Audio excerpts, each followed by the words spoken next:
Welcome back to our series where we are revisiting the invention of photography and the stories of people who helped make things happen. As this is part 3 of the series, if you missed the first episodes, you may want to pause this video and start from part 1. In this episode, we are going to see which nation got to claim the title Inventor of Photography. While during the 1820s and 1830s, there was not much going on elsewhere in the world that directly impacted what was going on in France and England regarding this run-up time to the invention of photography in the late 1880s.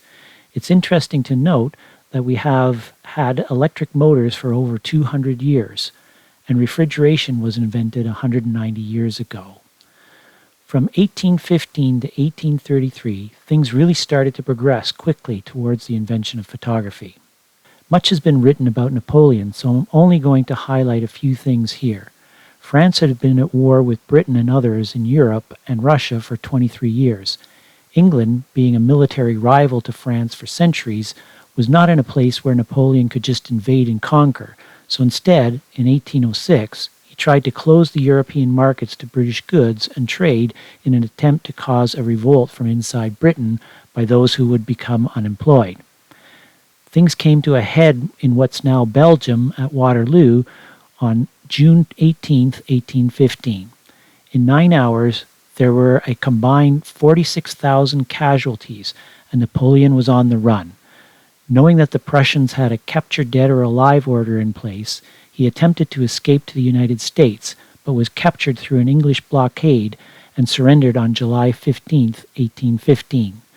The defeat at Waterloo was a humiliating blow to French pride, and the long and bloody conflict created much animosity between the English and the French. Born in France, the father of Nicephore Niepce was a wealthy lawyer. Niepce studied science and the experimental method in college and fairly quickly became a professor at the college. He also spent some time in Napoleon's army, but resigned due to ill health. The relatively new method of lithography interested him, but his lack of drawing skills led him to do some work with a camera obscura. We will see how this lack of artistic ability becomes a recurring theme as we go along. As early as 1816, Niepce had some success with making an image on paper coated with silver chloride, but had the same problem as everyone else and couldn't stop the process. This led him to experiment with other chemicals. In 1822, he became the first person to make a permanent image. He dissolved bitumen from asphalt in lavender oil, then thinly spread it over a solid surface, put a stencil over top, and exposed it to sunlight. The more sunlight the asphalt received, the greater it oxidized and turned white. Solvent could then wash away the parts of the image that were less cured. The plate could then be etched with acid to make a plate like Senefelder had done 26 years before. Unfortunately, many of these original images were destroyed when trying to make a print. He was definitely onto something though, as his method was much faster than hand carving an image onto a plate. He continued refining what he called his heliographic process, which means sun drawings. He then started working again with the camera obscura, and in 1826, a 10-hour exposure using a crude camera resulted in the first photograph. It lacked detail and sharpness. This image is now preserved in the University of Texas in Austin. Here is a photograph of the actual point de vue de gras image, the oldest surviving photograph in existence, which is residing in Harry Ransom Center at the University of Texas in Austin. Beside it is a rendering of what the scene looks like, for sake of clarity. Niepce recognized his limitations and went looking for some help. Niepce met another Frenchman, Louis Daguerre, who had a reputation of being a camera obscura specialist, among other things. Continuing work with bitumen didn't yield any significant improvements, so they switched to rosin, which is a natural resin found in lavender oil and pine tar.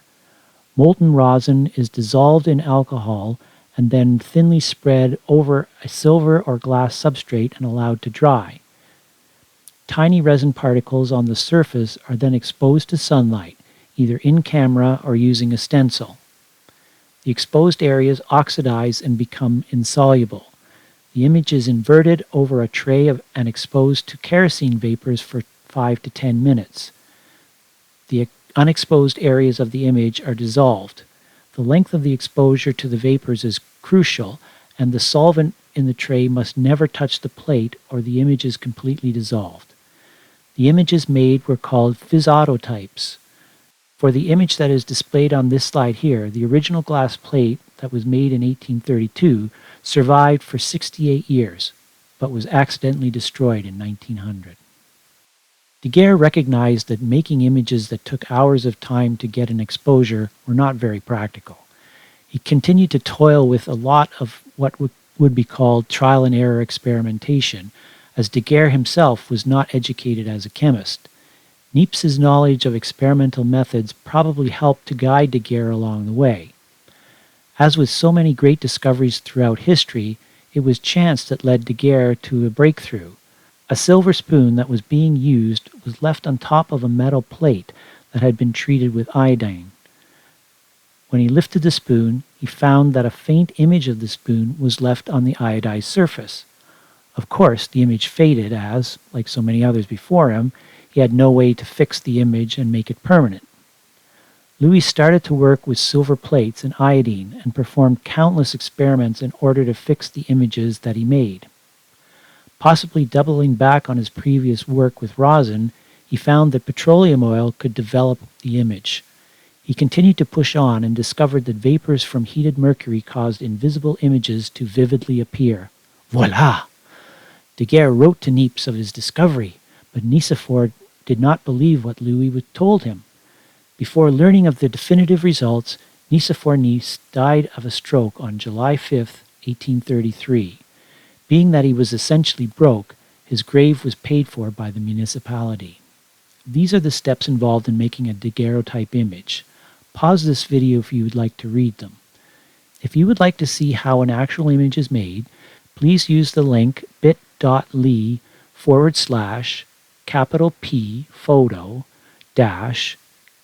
R retro number 2 for a film by Bradley Oshiro, who goes through the process so you can better visualize things. We now meet yet another polymath. William Henry Fox Talbot was a wealthy scholar, gentleman, and member of the English House of Lords. His photographic journey starts with, of all things, his honeymoon at Lake Como in Italy. Like any successful young man, at a beautiful exotic location, alone with his lovely wife, his thoughts naturally turned to sketching landscapes? Seriously? The only problem was that, well, how do I put it? He finds out that, like many others, he had no drawing skills whatsoever. Reading between the lines here, this probably was a bit of a blow to his polymath ego. Not wanting to admit defeat, he starts experimenting with chemical ways to try to make an image when he gets back to England. In one trial, he coats some paper with aqueous sodium chloride, which is just table salt, and then with aqueous silver nitrate. He then placed a fern over top and placed it in sunlight. Silver chloride was now a reactive agent. As we would now expect, the areas not covered by the fern darkened.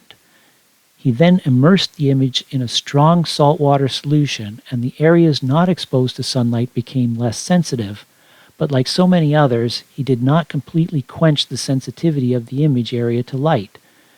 Now this is where having friends comes in handy. Sir John Herschel and Fox Talbot were part of a closely knit network of British scientists, and both had mutual interests in optics and chemistry.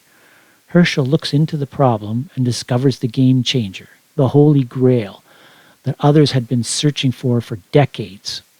An antidote for cyanide poisoning, sodium thiosulfate, dissolved the silver salts on the film that remained unchanged after exposure to light. Upon further experimentation by Fox Talbot, silver iodide was used instead of silver chloride, while something found in what the British love, tea, namely gallic acid, coupled with silver nitrate, was used as a developing agent.